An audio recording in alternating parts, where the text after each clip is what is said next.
तो सबसे पहले लेते हैं वॉलंटरी रिटायरमेंट। यदि कोई कार्मिक वॉलंटरी रिटायरमेंट जाना चाहता है तो उन्हें कौन-कौन से डॉक्यूमेंट्स की आवश्यकता होती है। सबसे पहले सीआरपीएफ का जवान क्या करता है, मान लीजिए यदि वॉलंटरी रिटायरमेंट डेट 30/6/2026 को कोई जाना चाहता है तो आपको बीआर की तिथि से 6 से 3 माह पहले आवेदन पत्र देना होगा कि मैं दिनांक 30/6/2026 को बीआर जा रहा हूँ।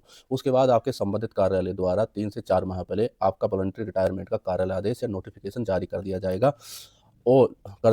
जो कार्मिक बिहार जा रहा है उसे यह निर्देशित दिया जाएगा या उसको निर्देश किया जाएगा कि कार्मिक 35 डेज के अंदर अपनी पेंशन से संबंधित सभी दस्तावेज लेकर अपनी यूनिट मुख्यालय में रिपोर्ट करे या कार्यालय में रिपोर्ट करे। 35 दिन का आपको टाइम दिया जाएगा कार्यालय आदेश जारी होने के बाद। लेकिन बीआर जाने से पहले आप ये सुनिश्चित कर लें कि आपका बीक्यूएस हुआ है या नहीं। यदि बीक्यूएस नहीं हुआ है तो आप बीआर नहीं जा सकते। पहला काम है आपका बीक्यूएस कराना और उसको चेक करना। अब बात कर लेते हैं सुपरनेशन की मामले में। लेकिन सुपरनेशन में क्या होता है, आपका पेंशन कार्यालय आदेश पहले ही जो है 2 साल, 1 साल, 1.5 साल पहले संबंधित ग्रुप केंद्र द्वारा जारी कर दिया जाता है और उन कार्मिकों के पेंशन से संबंधित सभी दस्तावेजों के 8 से 10 माह पहले अपनी बटालियन के संबंधित ग्रुप सेंटर में भरने होते हैं। अब बात करते हैं बीआर और सुपरनेशन जाते समय कौन कौन से डॉक्यूमेंट्स की आवश्यकता होती है, तो उनकी लिस्ट हम आपको बताते हैं कौन कौन से डॉक्यूमेंट्स आपको तैयार करनी है बीआर सुपरनेशन से जाने से पहले। तो सबसे पहला होता है joint photograph self and wife का। कितने नंबर ऑफ कॉपी है, 12 नंबर्स आपके चाहिए। उसके बाद है सेल्फ आधार कार्ड्स फोटोकॉपी, किसकी, जो कार्मिक है उनके आधार कार्ड की फोटो की 4 नंबर में होनी चाहिए। सेल्फ पैन कार्ड की फोटोकॉपी कितने, 4 नंबर में होनी चाहिए आपकी। और सेल्फ आइडेंटिटी कार्ड की फोटोकॉपी 4 नंबर में होनी चाहिए। ये हो गया कार्मिक का। और एक और चीज़ क्या है, नेम जो है सेम होना चाहिए इन तीनों डॉक्यूमेंट्स में। किसी में भी एक अक्षर या कहीं कुमार या कहीं सिंह हुआ तो वो गलत है, उसको सही कराना। सही कैसे कराना है हम आगे इस वीडियो में बताएंगे किस आधार पे कराना है। अब बात करते हैं नेक्स्ट डॉक्यूमेंट्स आपका क्या होगा, आपकी वाइफ का एनओके नेक्स्ट ऑफ किम का फोटोग्राफ होना चाहिए 4 नंबर। उसके बाद एनओके का आधार कार्ड होना चाहिए फोटोग्राफ, कितनी में 4 प्रति होनी चाहिए। एनओके के पैन कार्ड की 4 प्रति होनी चाहिए। और उसके बाद है एनओके के आइडेंटिफिकेशन मार्क्स एक वाइट पेपर पे लिखना है, written and signature white paper पे लिख के कराना है।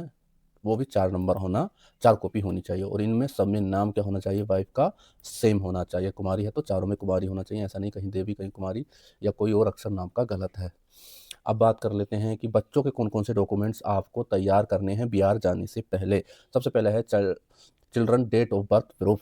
ईच चाइल्ड का, आपके 2 बच्चे 3-4 बच्चे, सभी बच्चों का बर्थ सर्टिफिकेट आपको लाना है।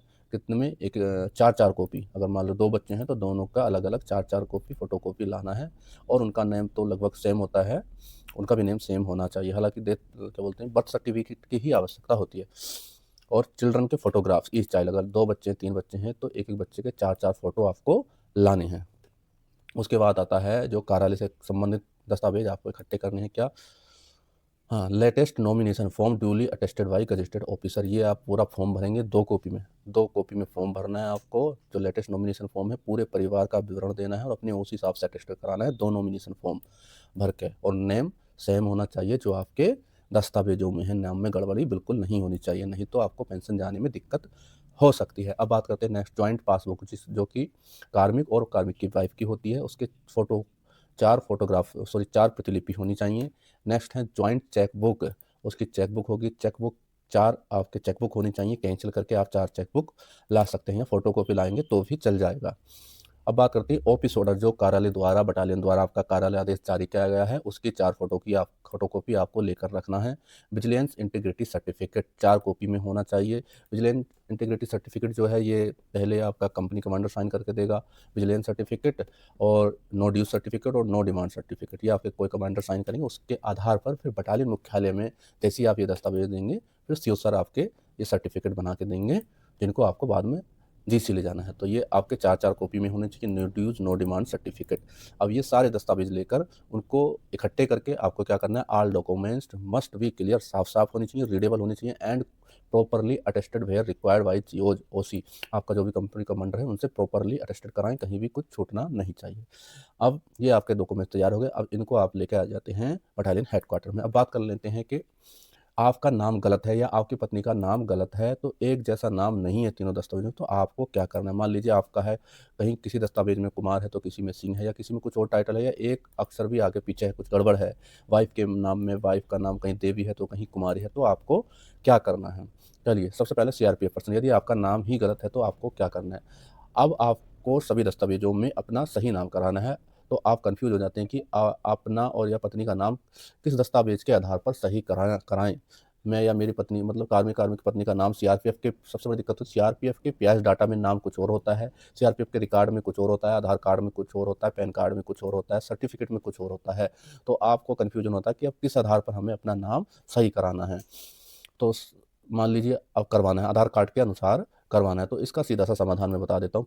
यदि आपका नाम गलत है तो आपको केवल अपनी 10वीं की कक्षा प्रमाण पत्र के आधार पर सभी दस्तावेज़ों अर्थात Aadhaar card, PAN card, bank passbook में नाम करवाना है। चाहे सीआरपीएफ के रिकॉर्ड में कुछ हो या सर्विस में कुछ हो, ब्याज डाटा में कुछ भी हो, आपको केवल 10वीं के शिक्षा प्रमाण पत्र के आधार पर अपना नाम सारे दस्तावेज़ों में एक जैसा कराना है। ये तो हो गया आपका नाम।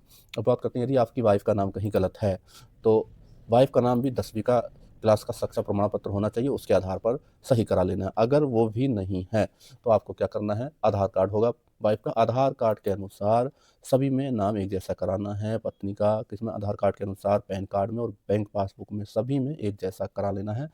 जिसका होने के बाद फिर जीसी द्वारा या बटालियन द्वारा कार्यालय आदेश जारी कर दिया जाता है कि इनका नाम सही हो गया है।